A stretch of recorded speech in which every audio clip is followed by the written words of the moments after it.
Today we are going to cover the lesson on getting to know the work area. Starting to work in Adobe Photoshop. Photoshop works with bitmap digital images that are made up of little square picture elements referred to as pixels. When enlarging a bitmap image, they are prone to becoming pixelated. These images are different than vector images, which are based on points and paths that retain their crisp look when they are resized. Photoshop allows you to create original artwork or import your own images. These can be images from many different sources, such as stock photos, scanned images, pictures from digital cameras or mobile devices, and artwork created in other drawing apps. Starting a new document. You create a new document by going to File and New.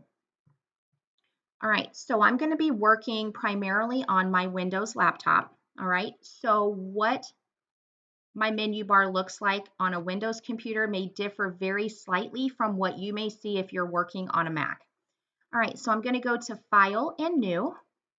This is going to open the new document dialog box. All right, so on the right-hand side, you can actually set up your document to your specifications. You can tell Photoshop what width and height, the resolution, color mode, background, contents, the orientation, if you need that to be portrait or landscape. Do you need multiple artboards?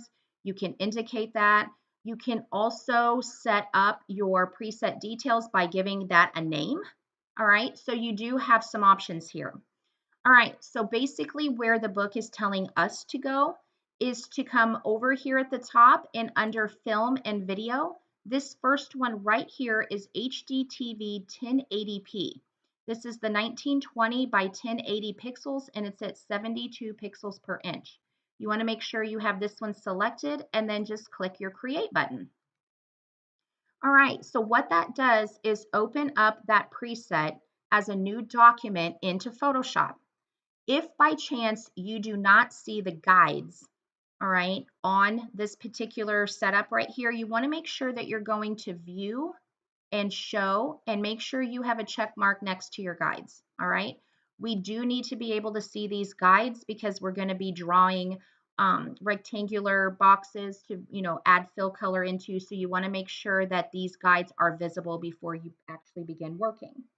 All right, it is very important when you start each lesson that as soon as you create your file from scratch, like we did in this particular lesson, in other lessons, starting with the next one, they'll give you a start file that you will have to rename. It is very important that you save this as one of the first steps that you do as soon as you get it opened. All right, so I'm going to come up here and do a file and save as. Okay, I want to stop at this screen for just a second. It is really important that you save this on your local computer and don't save it to your Adobe Creative Cloud account. All right, you are going to have to be able to turn this in through Blackboard as a PSD file, and you won't be able to do that if you save it on the cloud. All right, so you want to make sure that you're clicking this button right here to save on your computer. All right, it's going to open the Save As dialog box, and you want to make sure that you are navigating to your homework folder. Remember, I had explained that you should create a CGRD 142 folder. You could even call that Photoshop. And inside of that folder, there should be a file folder for your lesson files or data files. And then there should be an additional folder for your homework. All right, you want to be able to keep your homework files separate from your lesson files. So I want to make sure that I'm going back out here into my folder. Here are my lesson files, okay? Here are my files. So I'm going to click into my files. I have a folder for lesson 1. I'm going to highlight Untitled 1 and type in here 01 working, okay? It is not necessary for you to put .psd in the file name, all right? Underneath here, it says Save As Type. It will automatically add .psd. So all you need to type in here is 01 working. Make sure that you're in your homework folder for lesson 1, and then you can click Save. All right. Adding an image. You add an image in one of several ways. There is drag and drop, where you can drag from your desktop or another app and drop it inside of Photoshop. This is the same as using your place embedded command. All right. Now, when you're doing a drag and drop, you're going to have to sort of minimize your Photoshop window, maybe resize it a little bit so that you can see your desktop. Maybe take a look inside your documents, your flash drive, wherever it is that your file is that you're going to do your drag and drop. You need to be able to see both your Photoshop window and whatever window contains the image that you're going to be dragging from. All right, that's very important. There is also File, Place Embedded. So I'm going to come up here at the top and go to File. There is Place Embedded and Place Linked. All right, and these are the two that we're going to talk about. All right, so Place Embedded copies the imported file right into your Photoshop document. Place Linked adds the imported file as a placeholder linked to the external file so that the document file size won't be as large. All right, the choice that we're going to go with today is Place Embedded. Okay, I'm going to go ahead and select that. That's going to open the Place Embedded dialog box. All right, usually where that's going to try to find a file from is the last place that you opened or saved to. So this one here happens to be going back right into my homework folder, my files for lesson 1. So I'm going to have to go back a folder, all right, and find my lesson files for lesson 1. And right here is the Arch JPEG. This is the file we want to be able to place. So you want to make sure this is highlighted and then click the place button. Give it just a second, and now it's on my screen. Okay. Now, before we do anything else, we want to make sure that this particular image fills the canvas area. Notice that we have some area over here on the left and on the right that the picture does not fill. So since we've just placed our image, it has the bounding box around it. So we can actually transform this picture and just basically resize it and pull it to the left and the right so that it expands to fill the canvas. Okay, so you can click the button up here, the check mark that says commit transform. You can also press enter on your keyboard to commit those changes as well. So I'm just going to just tap enter on my keyboard. Okay, all right. I want to spend a few minutes talking about this next section in our lesson called Touring the Photoshop Work Area. Okay, at the end of this section, if you guys are following along in your book, okay, at the end of this section, there is going to end up being, let me flip over to that page. There's going to end up being a screenshot that you guys can actually take a look at. Okay, so if you're following along in the book, at the end there, it's at the bottom of that page. It says it actually shows you the assignment that we're going to be working on, and it shows the History 301 live stream. But what I want you to notice is that all the parts of the Photoshop work area are labeled, okay, A through M, and it actually goes through and shows you where everything is located, okay? So that is a great screenshot to take a look at, especially if you have not worked with Photoshop before. So I want to take just a few minutes and kind of go through where all of these things are located and then talk about the different sections that they have included in touring the Photoshop work area. All right, so we have our tools panel over here on the left, okay? So our tools panel provides tools for creating and editing document elements, okay? So I'm going to talk more about the tools panel here in just a few minutes, but I wanted to mention that this is where it is at, okay?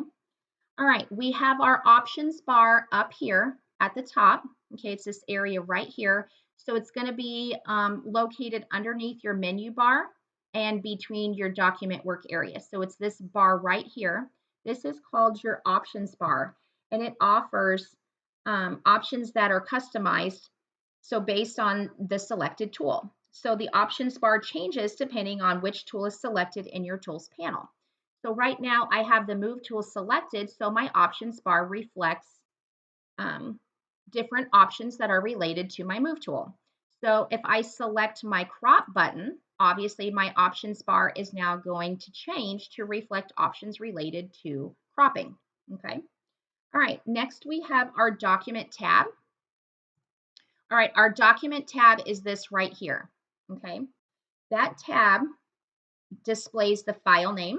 So you can see here it says 01working.psd. It has the magnification level. So that's at 33.3%. It actually has the selected layer. If you didn't know this little tidbit, it's kind of cool. Right now it says Arch, and that corresponds to me having the Arch layer selected in the Layers panel. So watch the tab right here, the Document tab. If I select the background layer, it automatically changes to reflect which layer is selected at the time. All right, and then of course it has the bit depth per channel right here behind it.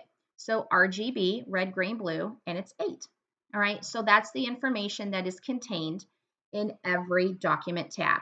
So if you have an additional Photoshop document open, or if you have another image open, it's going to open in their own window, and each one of those will have their own document tab. Okay, all right, and then we have panels. And our panels are docked over here on the right side of our screen, okay? And those panels contain options for various tasks, objects, and attributes, okay? So I'm going to be working in the Essentials workspace, and we'll talk about that more in just a second. But I wanted to show you that what my screen looks like, all right? Even if you are working in the Essentials workspace, maybe the panels and the order that you see them may differ slightly from your screen to mine. This is how I have my Essentials set up, all right? So at the top 1/3 portion, there's a group of docked panels that are grouped together, okay? And they are color and swatches and gradients and patterns, okay? And then in the middle portion right here, we have properties, adjustments, and libraries, okay? And then in the bottom third, we have the layers panel, the channels, which we probably won't do much with. And then we have paths. Okay, we will work with the paths panel, but probably not until about lesson 8 when we work with the pen tool. All right, so the layers panel we are going to use every single lesson. In addition to that, there is a vertical row of additional panels. All right, now yours may not have any of these little buttons on it yet, but they will. Okay, as you come over to window and open, okay, it will open the panel. All right, and then you'll see it docked. The little button will be docked over here. All right, so you can come through once you've opened them and then reopen them again whenever you need them. All right, this is great because it just makes organization very easy and still allows you plenty of document area to actually do your Photoshop work in. All right. Now, they talk about the properties panel. I want to stop here for just a second.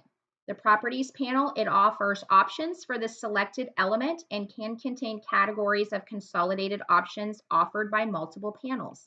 Okay. So it's kind of one of those things that depending on what you have selected in the document area right here, what you're working on, your properties panel will change to reflect options associated to what is selected over here. Okay, so and you'll hear me and see me point that out as we move along in the lesson. Okay, we have our contextual taskbar, and this is located right here at the bottom underneath our document that we're currently working on. And this suggests features to use with the selection and changes depending on what is selected. Okay, right now this is what my contextual taskbar looks like. And then as we start selecting things here in our document area, especially with selections and different things like that, this taskbar will also change to reflect options that's available to what we have selected. Okay, so a lot of these things that we're working with panels and bars, they are click sensitive, okay? And then we have our document status bar that's located right down here at the very bottom. You can see that it says 33.33%. That is our magnification or our zoom level.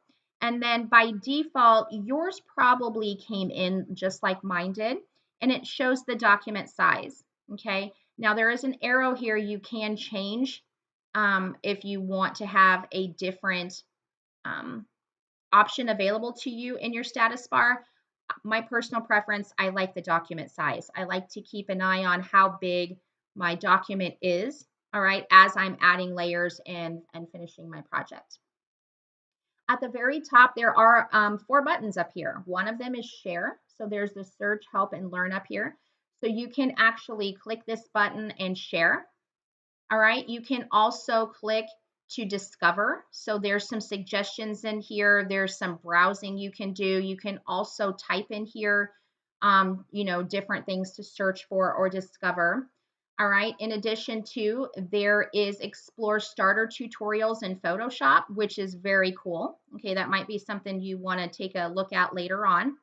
Generative fill, that's an AI thing that's new to this edition of Photoshop, and it's very big.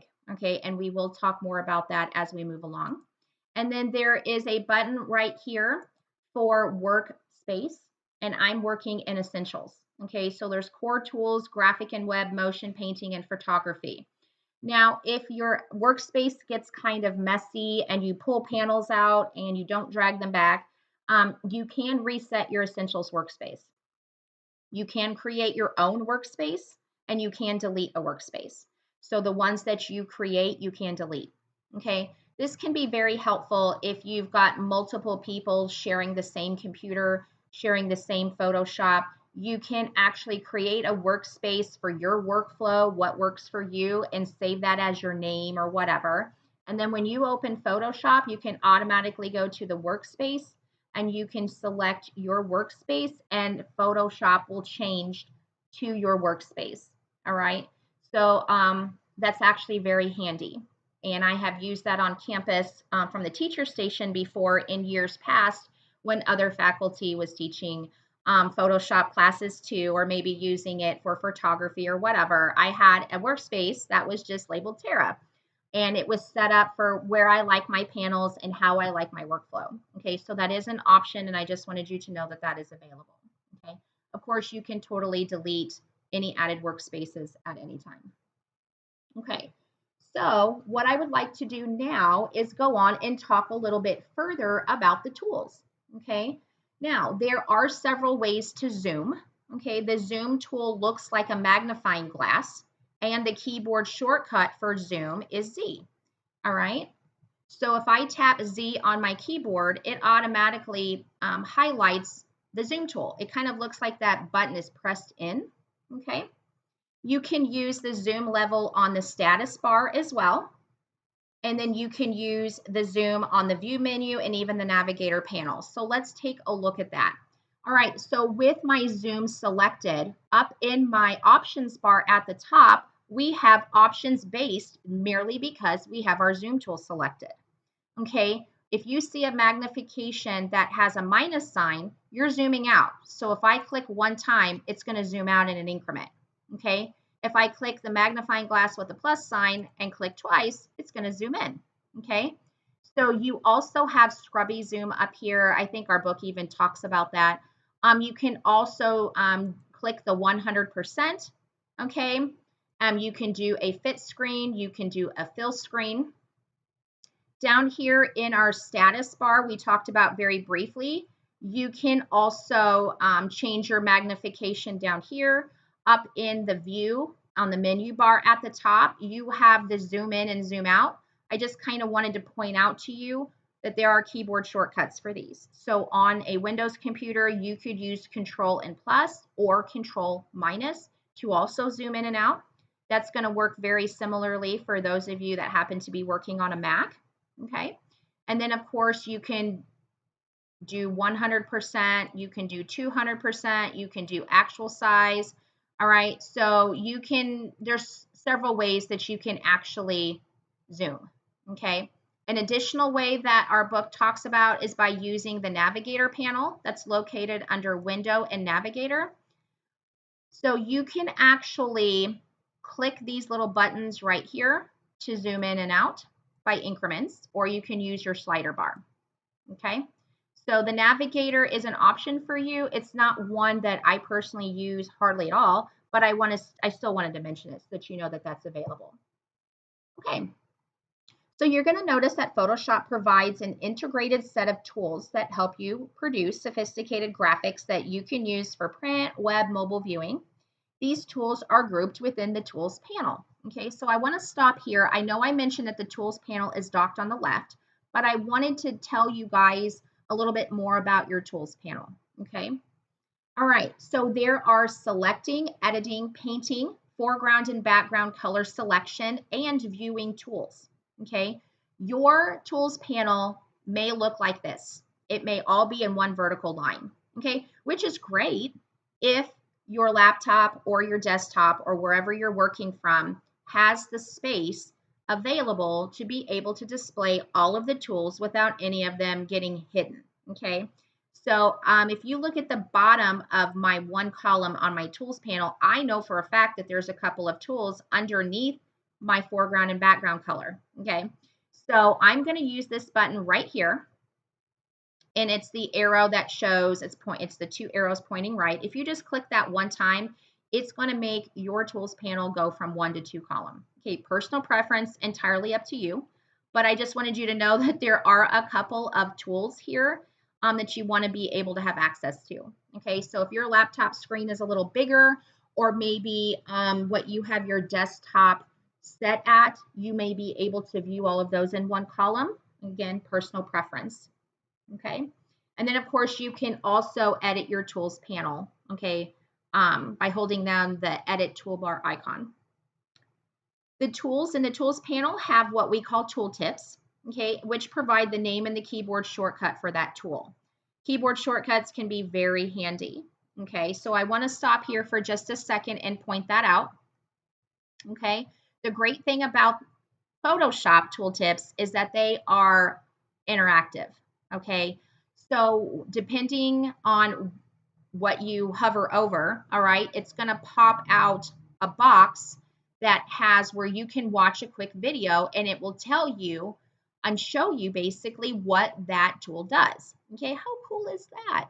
All right, it also tells us the lasso tool, for example, and then it gives us L on our keyboard as our keyboard shortcut, and then it tells us what it does. Even if you don't watch the little video of it, it makes freehand selections, okay? So this is amazing. I love that they have this included, interactive tooltips in Photoshop, okay? I totally wish that they would have that in InDesign too. So at minimum, they have the tooltip and the keyboard shortcut, but they don't have the interactive version in InDesign, okay? All right, and then another thing that I wanted to show you guys is that these tools right here, most of these, if we take a look at them, have little arrows in the bottom right-hand corner, all right? And so basically, if you hover over that and then hold your mouse button down, you're gonna see a pop-out box right here that's gonna show you that there are grouped tools in there, okay? So the object selection tool is actually the one that is visible in my tools panel, and I know that because this little filled in box right next to object selection tool is a visual indicator letting me know that out of this group of tools, that is the tool that is actually showing in the tools panel, okay? And then grouped in here, we have with the object selection tool, we have quick selection and magic wands, and that the keyboard shortcuts for those, or they are all W, okay? So it looks like that is like that for all of them, other than I think magnification and here in the frame tool, okay? So those might be some of the only ones that don't have grouped tools in with them. So just take a few minutes and hover over those and press your mouse button down and let that box pop out and see what's grouped in there. All right, you'll become more familiar with that. And then as we use those tools, you'll be more, you'll see like, oh, I know where that's at. All right. And then maybe you can even learn those keyboard shortcuts, and that will help you even more. Now, you can also use your tools in conjunction with other keys, okay? So on a Windows computer, that would be your Alt and Control keys, okay? So whatever those keys are on a Mac, what is that, like Command and Option, I think? It's been a hot minute since I have taught from a Mac. So whatever those keys are equivalent for a Mac, that's what these are on the Windows. So your Alt and Control keys, we can use those. Those are called keyboard modifiers. And we can use those keys in conjunction with a lot of the tools and features in Photoshop. Moving on to combining elements using layers. You can add a new layer by clicking the Create a New Layer button in the Layers panel. Of course, we're going to talk very extensively about layers in Lesson 4, but for today, I wanted you to know that here is where that button is located. So from the Layers panel, there is the button for Create a New Layer. It's directly to the left of the trash can, which is Delete Layer. Okay? All right, so I want to make sure that you guys know where that is at. You can also edit pixels by creating a selection, and we're going to do that in this lesson. And then you can fill a selection with color by using the Fill Selection, okay? And you can do that by going up here on your menu bar to Edit and Fill, okay? Or you can also click the Fill Selection button, Fill Color, that would be down here on your contextual taskbar, okay, when that time comes, okay? So there's always going to be multiple ways to do the same thing in Photoshop, okay?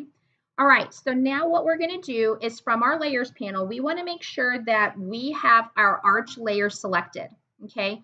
We know it's selected because it's highlighted here, okay? You can see it's kind of light gray.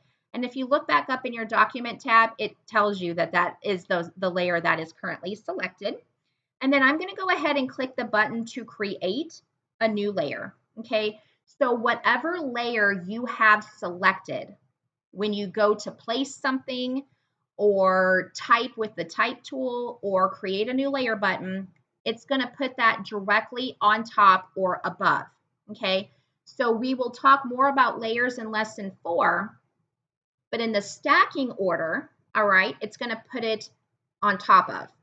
Now, if we were looking at this in lesson 4, the new layer would actually be in front of over here, okay? So that's really important to kind of understand as well. All right, so I've created a new blank layer, and by default, it basically just assigns it a generic label of layer 1. You want to make sure that you double click on that name, okay? Not double click over here or double click over here, because if you do that, you're going to end up adding a layer style, which we don't want to do today. All right, you want to make sure that you're double clicking on layer 1, and then you want to rename what that layer is going to be. Okay, in this particular lesson right now, we want this to be rectangles, and then we can go ahead and tap enter on our keyboard. Okay, make sure you guys are renaming your layers. Okay, I say that because this is the first lesson in our book, but you'd be amazed that at the end of the semester, when we start on portfolio projects, students are creating generic layers left and right that have content on them, but then they're forgetting to go back and rename those layers. So you always want to get into the habit of renaming the layer when you create it, okay? And even before you do your final save, take a quick rundown through that layers panel. Rename layers that need to be renamed, and even delete things that are blank or you don't need and get rid of them before you do your final save. Okay, now, in this particular lesson, they're teaching us how to change our measurements, okay, from like inches to pixels or so on. So if you are on a Mac, and again, like I said, it's been a hot minute since I've been on a Mac, but I think there used to be out here it would say Photoshop as a button, and then you could click that like I would click on edit, and then your preferences would be under that Photoshop right there. Okay, so if you're working on a Mac, just do your best to try to find that. All right, on a Windows computer, it's located under edit all the way at the bottom. Gonna have to click, keep going. We have preferences. Okay, and under preferences, there is units and rulers. Okay, it's going to open up a dialog box. All right, they're wanting us to make sure that our units for our rulers are changed to pixels. Okay, so if yours came in by default in inches, just make sure you change that to pixels. Okay, all right, I'm going to go ahead and click OK. I also want to stop right here and show you a much easier way to change your rulers. Okay, now if you needed everything changed, including how you set up a document, if you needed that changed as well, you could totally use your preferences under edit. Okay, now if you only need to change your ruler measurements, you want to make sure your rulers are showing. Okay, so if your rulers are not showing horizontally and vertically, you can go to View up on your menu bar and Rulers. Okay, you want to make sure there's a check mark out here, or keyboard shortcut for that is Control R. Okay, once your rulers are showing, if you just put your cursor up on your ruler and right click, you can change back and forth in between all of these. Okay, so I'm in inches right now. I can switch very easily into pixels. Okay, so that's a little helpful hint to you. All right, so again, multiple ways to do the same thing. Okay, you want to make sure that you have your rectangles layer selected. You all, this is very important because as we work the steps in the lesson, if you're on the wrong layer, it may not work for you. Okay, so pay close attention to what the book is explaining to you and having you select what layer you need to be on before you actually do something. Okay, so very, very important. All right. So I'm on my rectangles layer. I know because it's highlighted here and it even says so up in my documents tab. Okay. I'm going to select my rectangular marquee tool. That's M on my keyboard. Okay. And what I want to do is I'm going to end up drawing a selection that is basically the width from here to this first guide.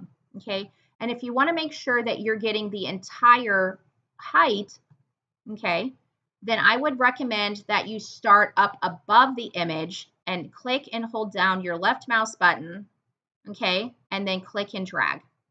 If you do this correctly, you should have 96 pixels wide by 1080 pixels on your height, okay? Very important.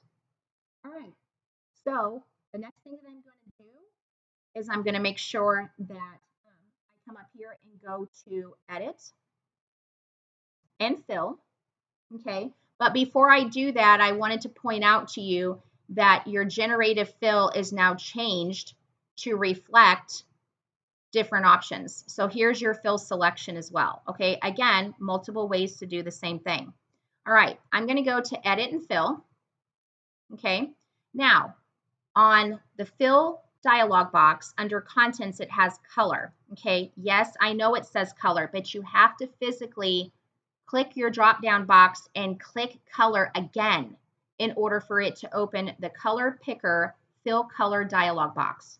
Once you have this box, the book is actually going to tell you what color, it's the hexadecimal code that you can type in here, which is a series of letters and numbers to get you a specific color. Could you use your, slider to find, orange, yellow, red? Yes, you could. Okay. However, the book's kind of giving us that, so you can just highlight that right here and type it in. It's FF7FF00, okay? And you want to make sure, oops, my bad. You want to make sure that you're typing that in. So it's FF7F and 00, okay? So there's the orange color that we need. So I'm going to go ahead and click OK. I have to click OK one more time, and then look, it fills that orange color for us, okay, which is perfect, okay? Now, you can deselect in one of a couple of ways, okay? You can do Control D on your keyboard. You can click Deselect from the contextual taskbar at the bottom, and you can even go to Select and Deselect up on your menu bar, okay? So anything that has animated dashed lines, what is inside that is what will be formatted, okay? So only the pixels that are inside that selection is what would have orange applied. So notice everything on the exterior portion of that remains unchanged. So those pixels are locked. So it's only inside our selection that the orange was applied to. So I'm going to go ahead and click on deselect, or you could do Control D. Now we need to do this again, all right? So we want to make sure our rectangles layer selected in our layers panel. Grab our rectangular marquee tool. I'm going to start above the image, so I make sure I get all. And this time we are going to go over here to 660 pixels. Okay, so even if you don't do 660 perfectly, you may be off a pixel or two, that's okay. All right, so notice this says 660 on width and 1080 on height, which is perfect. All right, I'm going to go back up here to Edit and Fill. Even though it says color, what do we need to do? drop down box and select it again. Okay, that way it opens our color picker fill color dialog box. All right, they're telling us that we need to type in here for a blue color 0053B2, okay, which is kind of this mid blue color. I'm going to go ahead and click on OK. I have to click on OK for the fill box, and then I'm going to allow it to fill that selection for me. Okay, so again, noticing that everything on the inside of the animated dashed lines is what the blue color fill was applied to. The rest of the picture remains unchanged. Okay, so this time I'm going to do Control D on my keyboard. Okay, all right, so I'm going to make sure that my rectangles layer is still selected, and it is. And then from my blending modes, and my blending modes is right here. We'll see where it says normal. It's right next to opacity. I'm going to change this to color, which is down here on the bottom. Okay, so basically what that does is it keeps the color, but it allows for some opacity without even changing the opacity slider. So we still see the orange on the left and the blue on the right, but now we can still see the pixels behind it, which is the arch image. Blending modes basically blend the pixels based on your selection with these two layers, the original layer and the layer beneath it. Okay, very cool.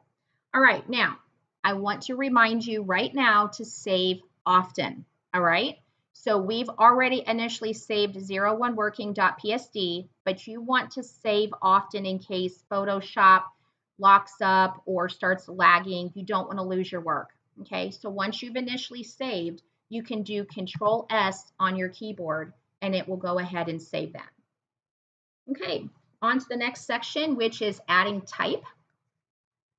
Okay, type exists on its own layer. Okay, everything that you do in Photoshop gets put on its own layer. Okay, all right, the horizontal type tool, it actually looks like the T button. So if we take a look over here in our tools panel, that is the horizontal type tool, and the keyboard shortcut is really T. Okay, so you can go ahead and select the horizontal type tool. Okay, and then this is where we're going to actually put two different layers of text into our Photoshop document. Okay, now you can edit type in one of half a dozen ways. All right, with the type tool selected, you can actually do some changing up here on your options bar. Okay, you can use your character panel. Okay, see there's a lot of the same stuff here as it's up here. The characters panel is going to have additional options though down here that are not listed in our options bar. Okay, so you will probably be using the character panel for more of what we need to do in this particular lesson. In with the character panel is our paragraph panel. Okay, notice that we have some alignment and justification options that are in our options bar, but we have more of that in our paragraph panel.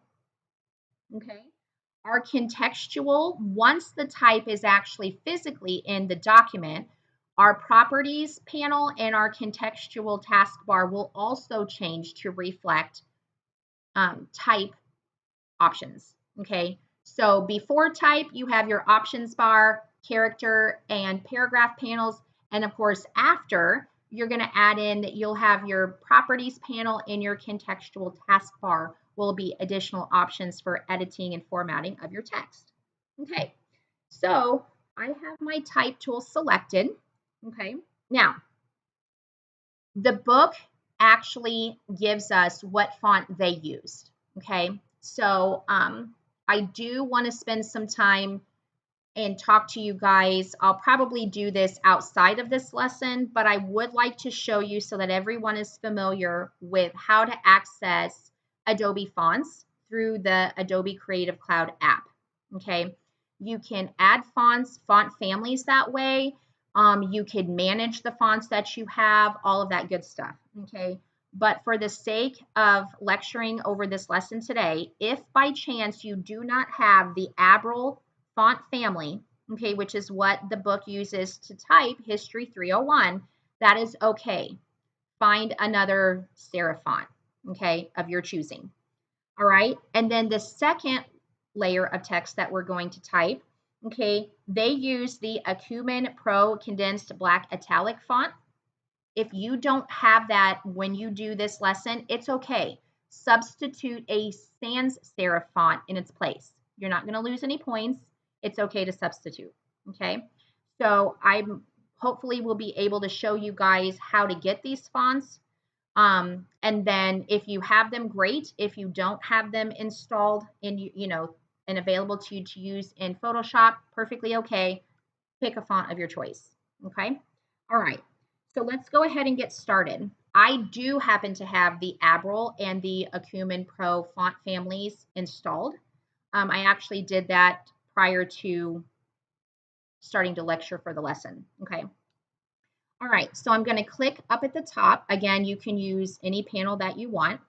And I'm going to use, it's actually the Abril Fat Face, okay?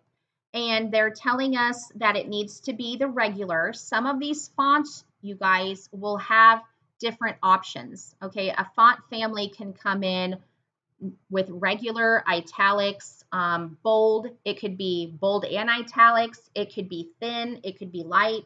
So you want to make sure that you're getting the right one. Okay, so this is going to be the Abril Fat Face regular font from that family. Okay, this is going to end up being 210 points. So I'm going to type 210 and I'm going to leave the PT.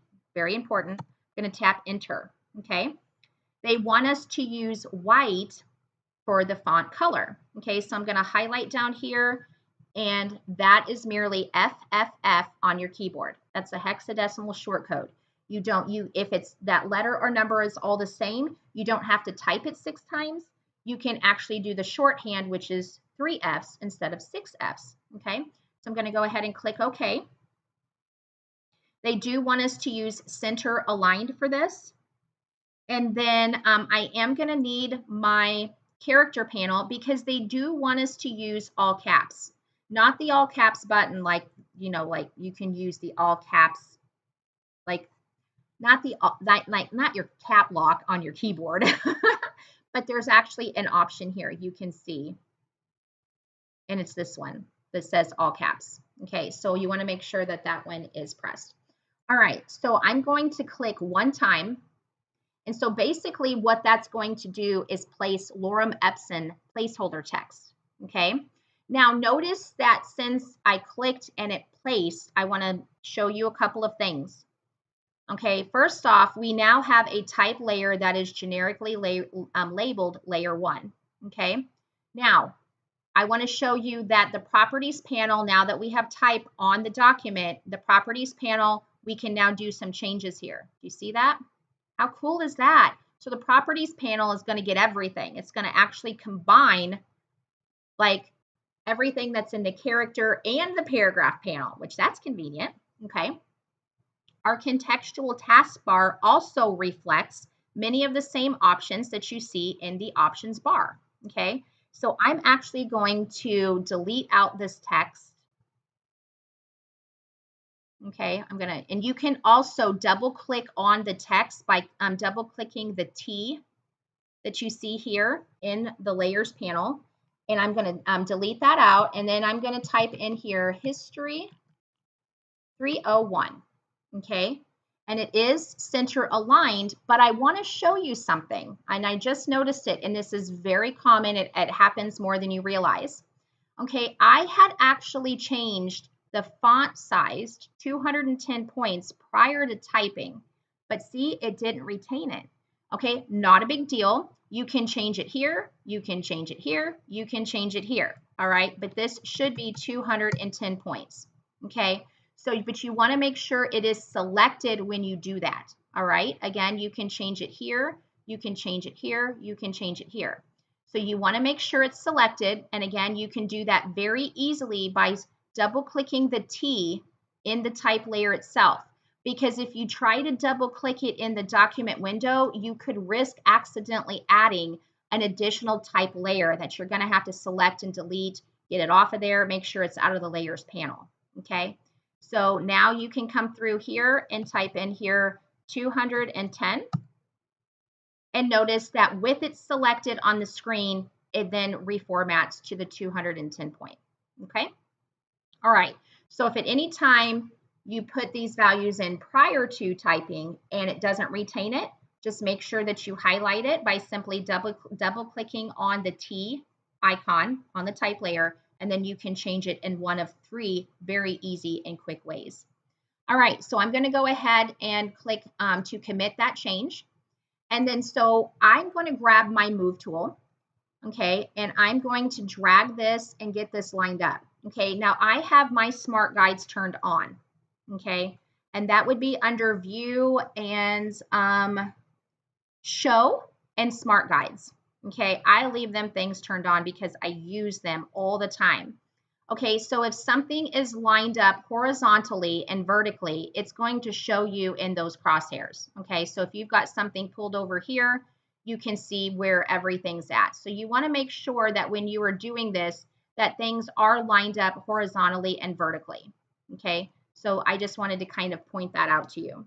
All right, the next thing we need to do is we need to go back, and before I do that, notice after I committed to the type layer itself, remember how it originally said layer 1?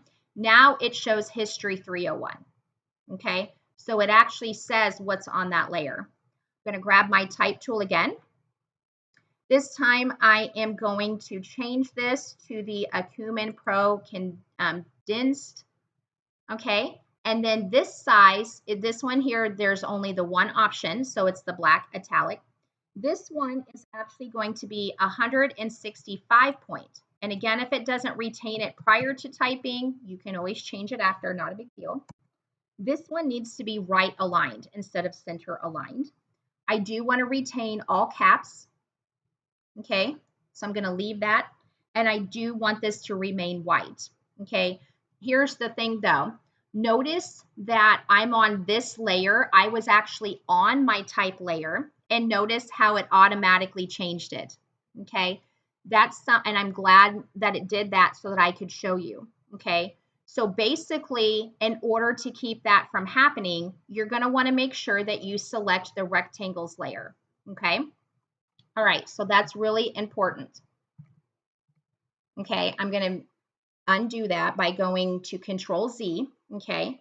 Because the reason for that is that even though I don't have this selected, highlighted, okay, in order to be able to do some formatting, even just having that layer selected, notice that these specifications, these values we entered for the Admiral 210 white and center, those are still active, okay? So it's actually just better for you to make sure that your rectangles or a different layer is selected when you go to add your second layer, because if not, it's going to do what it just did when I went to change the font to type the second layer, okay? So I'm going to grab my type tool, okay? And then now I can come up here and change that. I'm going to change this to 165 point. I'm going to press enter. I'm going to leave this right aligned instead of center, white text, all cap. Now I can come down here and click one time. I see my lorem ipsum placeholder text. I'm going to delete that out and type in here live stream. Okay. All right. I'm going to commit my change by clicking on the check mark. Okay. And notice now live stream is changed from the type layer. I think it said 2 or whatever. Now it says live stream. So I'm going to grab my move tool and I'm going to grab and drag this over. And I'm going to center this in between the two where we have the history 301 and the bottom of the window. So I basically want that to be right in the middle of those two. Okay, the book tells and the book will even explain, you know, where that should be. Okay, so if you're taking a look at that, this is going to basically be right here in between the history and the bottom of the screen, okay, or the document window. Okay, and at any time you can select the other layer, grab the move tool, and you can totally come over here and do some resizing. Okay, change the placement of it. Okay, so looking at my screen right now, my history 301 is centered horizontally and vertically. You can see that because you see like the crosshair guide. okay? And then my live stream is going to be right aligned. It's going to sit in between where the bottom of my History 301 and the bottom of my document window, or the document window right here. So it's going to sit in between this, and it's going to be touching this guide right here. Okay. All right. Perfect. Now, the next thing that we're going to do after that is we want to go ahead and then come down here and select our arch layer. Okay, so I'm going to just kind of resize a little bit my layers panel so that I can see a little bit more over here. I want to make sure that my arch layer is selected. And then I'm going to click to create a new fill or adjustment layer. Okay, that button is down here at the bottom. So there is our create a new layer. And this button is the create new fill or adjustment layer. And I'm going to click that and then come up here and select the solid color. Okay, the color picker solid color dialog box is going to open, and the book tells us exactly what we need. We need 0C3303, which is kind of a darker color. And I'm going to go ahead and click OK. All right. So it actually is very important what layer you have selected when you add this green layer. If you add the layer and it doesn't look like what it does in the book or in this video, you've probably had the wrong layer selected when you added. Okay, perfectly okay.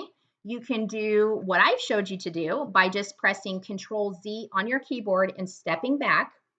You can also go to Edit, and if you go all the way to the top of that, there is Undo. And also, I'm going to mention it even though I don't think the lesson does, it's very pertinent. There is Window and History. Okay, this is probably one of the more commonly used panels, in my opinion.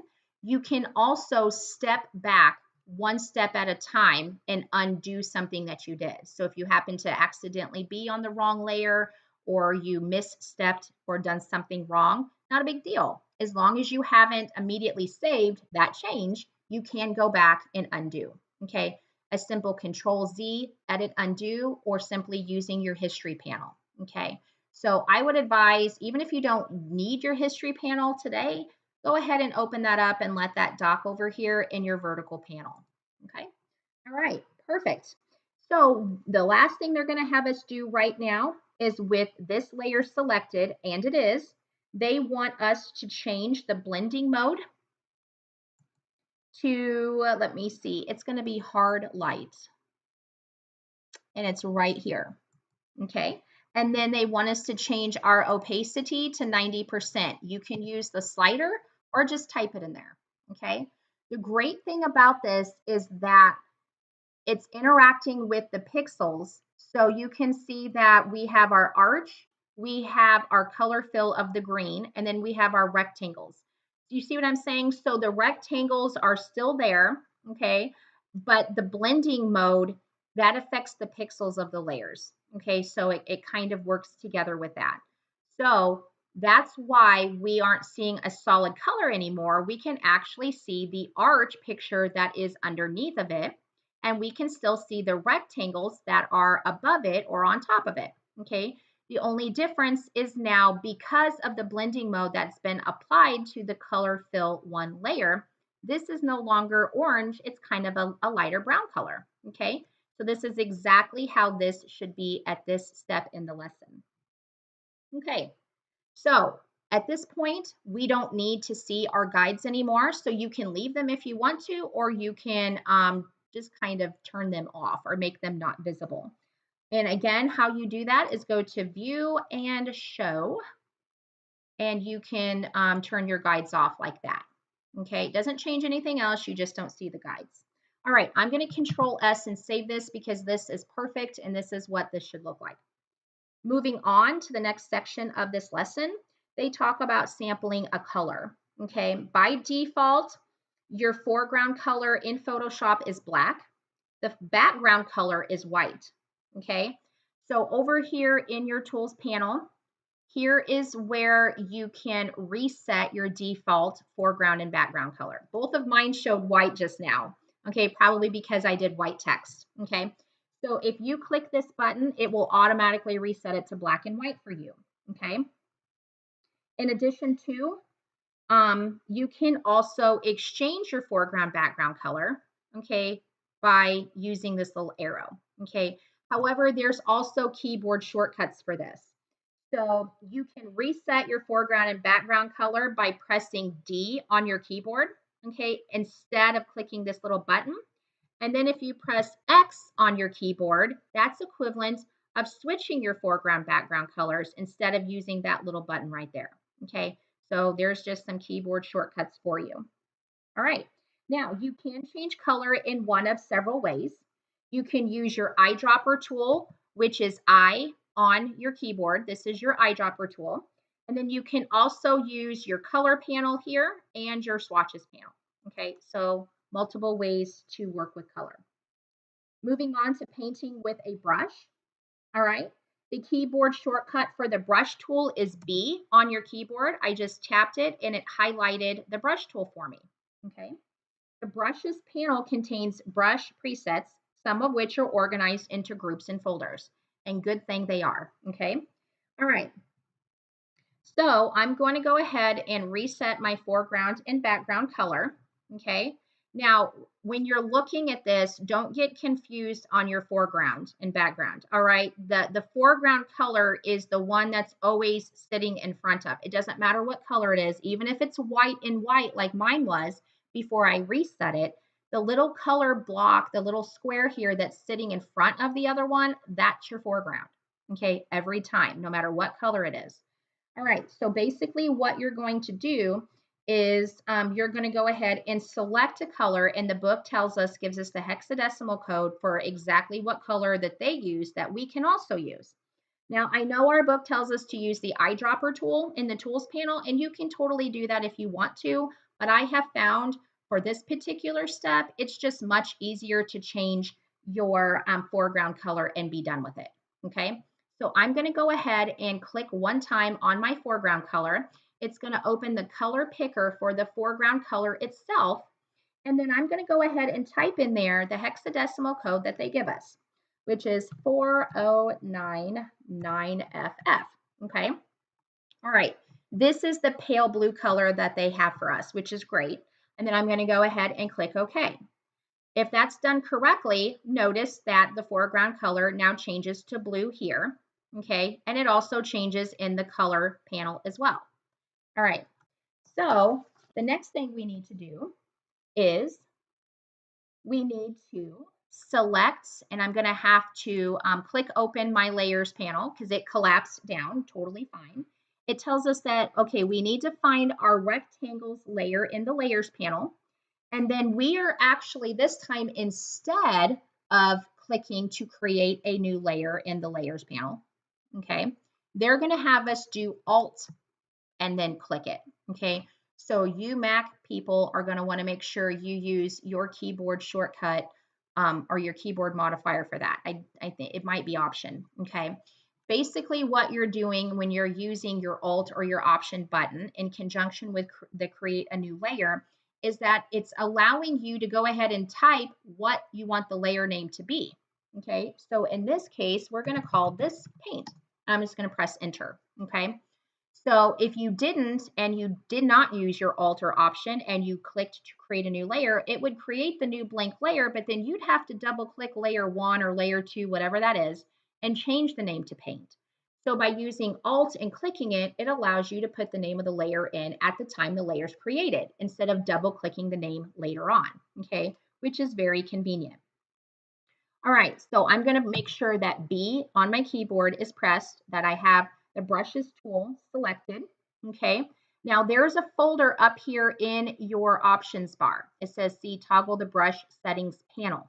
I'm going to go ahead and select that.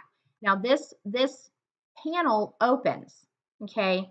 So don't get overwhelmed with what you see. There's going to be a brush settings right here. You need brushes, all right? And then underneath special effects, okay, so you're going to want to scroll down here. I already have this selected because, well, I used it already, all right? So you want to make sure that you scroll down, okay? And they're having us choose the Kyle under special effects. There's the folder. All right, it's Kyle's spatter brushes, spatter bot hilt.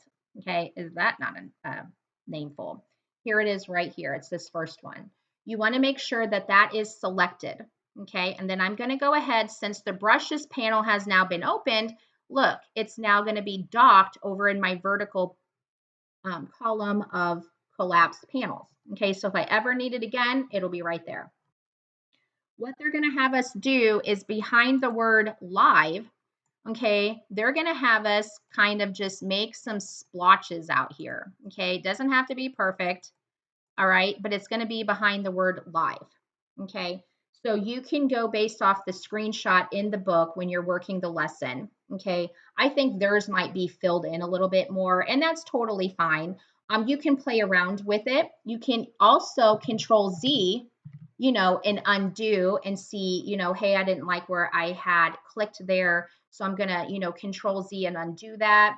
You can even come into your history panel and change, each time you click, all right, you're stepping back one. That's what makes the history panel so powerful. Okay. So you can, kind of drag in here and play with it, do whatever you want. And you can kind of see exactly how that is. Okay. All right. Perfect. Let's see. Moving on to undoing actions in Photoshop. Okay, this is something that I have already been talking to you about as I have been lecturing on the lesson, but they talk about it at the end of the lesson. Okay, it is important. They probably should have put this at the beginning, in my humble opinion, because of working with Photoshop. It's very easy to, like I said, misstep or do something incorrectly, be on the wrong layer, place something incorrectly, or whatever the case may be. So being able to undo is very important. Okay, you can do that again in multiple ways. You can use your history panel. You can Control Z. I use Control Z a lot if my history panel is not currently open. And then, of course, you can also use Edit and Undo, Redo. Okay, you can also go that route as well. You can totally undo and step back however many times that you need, especially via the history panel, as long as you haven't saved. Okay, so I know I told you that save often is important, and it is, because Adobe sometimes can lock up. Okay, and you don't want to have to restart your homework. All right, but here is my word of advice for that. When you're working along and everything is going great and your screen looks exactly the way it does in the screenshots in the lesson in the book, or maybe you're kind of following along with my lecture video that's out on YouTube, you can save. Okay, if you're struggling with something and you're like, oh my gosh, that didn't work out the way it's supposed to, or maybe the way it's intended, don't save just now. Okay, fix whatever it is, and when you get it to where it needs to be and it looks the way it needs to look, then do your Control S and save. Okay, I haven't saved in a while, so I'm actually able to go back into my history panel and undo my brushes just for the sake of showing you how that works. Okay, so that was very helpful. Okay, I hadn't saved, so I was able to step back. When you are using your history panel, once you save, all of your steps are basically combined and merged into that save. And so it'll start from where you saved, and then anything you do after that is what will appear beneath. Okay, that's also important to understand how that works. All right, the very last portion or section of this lesson, they talk about extending an image. Okay, and that's where we're going to end for today. Extending an image. You can have Photoshop create content that fills an area using generative fill. That is an AI powered feature. Okay, if the contextual taskbar happens to not be visible, okay, when you get to this point, okay, or at any point actually throughout this lesson, you can actually make that visible again by going to Window up on your menu bar, and all the way at the bottom, there is your contextual taskbar, okay? So just know if that happens, I accidentally have closed it a few times, so I wanted to share with you how you could make that visible again, okay? All right. So the only thing that I am not going to end up working in the lecture video for this particular lesson is this portion, okay? So I wanted to stop and explain to you that on extending an image, okay, if by chance you get to this portion in the book, which is the very last section of this lesson, and the generative fill happens to be grayed out down here. So right now, I don't have anything selected. So the generative fill portion on the contextual taskbar, you can't see it. Right now, mine says select subject to remove background, so on, right? Okay, once you have your selection made and you're to that step, in your contextual taskbar, if by chance generative fill is grayed out, you won't be able to actually work those couple of steps in the book. If that is you, go ahead and make sure that all of the layers are showing, okay? You want to make sure all the layers are showing, that you have little eye icons in all of them, okay? Go ahead and do a Control S and save. All right. And then when you turn your homework in, just let me know that your generative fill in your contextual taskbar was grayed out for you. Okay. We may happen to run into that issue using generative fill. The contextual taskbar is available and working, but that AI portion of the contextual taskbar, it can be dependent on some things. I actually had looked it up, and it could be dependent on what version today, making this lecture video, it could be dependent on which version you are using. And it could also be dependent on some personal information that is supplied to Adobe Creative Cloud. I think it had said through Behance. So if that's you and you get to that part and generative fill is grayed out, don't worry about it. Okay, you're not going to lose points or anything like that. There usually is something when we are working the lessons in the book that may not work for everybody. And a lot of times that would happen to us in lesson 5 when we're editing pictures, because not everybody has the same graphics card or processing power. So if that happens, I just wanted you to know it's not a big deal. Don't worry about it. Just let me know when you turn your homework in. Okay. All right. So I will leave that portion for you guys to see if that generative fill is available for you, and then you can work those couple of steps and finish that out. All right, you guys, this ends this lesson that we have been working on getting to know the work area. I hope you have a great day.